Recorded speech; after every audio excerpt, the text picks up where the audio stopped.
Bagsik ng habagat Part 2.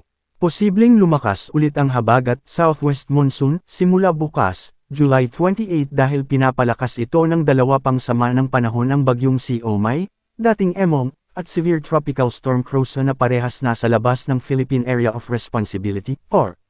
Ngunit hindi naman ito tatagal ng higit isang linggo katulad ng mga naranasan nitong mga nakaraang araw sa malaking bahagi ng Luzon at Visayas. Maging handa pa rin sa malakas na pag-ulan na posibleng magdulot ng pagbaha at pagguho ng lupa.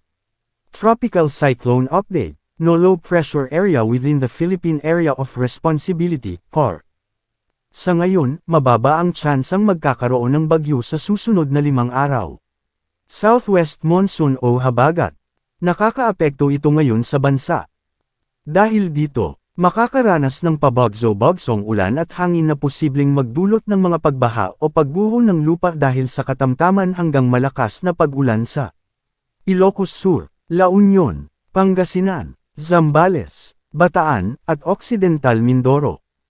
Dahil din dito, makakaranas ng maulap na kalangitan na may pag-ulan, pagkidlat, at pagkulog na posibleng magdulot ng mga pagbaha o pagguho ng lupa dahil sa katamtaman hanggang minsang malakas na pag-ulan sa Metro Manila, Cordillera Administrative Region, Cagayan Valley, Calabarzon, ang alalabig bahagi ng Ilocos Region, ang nalalabing bahagi ng Central Luzon, ang nalalabing bahagi ng Mimaropa.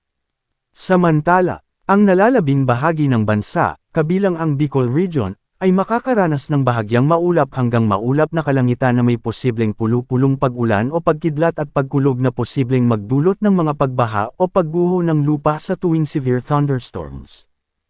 Paalala, posibleng magbago pa ang forecast. Ay pinapaalalahanan ng lahat na manatiling updated sa lagay ng panahon at sa posibleng tatahakin at magiging lakas ng sama ng panahon sa susunod na mga araw. Manatiling nakatutok sa Weather Balita para sa bago pang updates, don't forget to subscribe.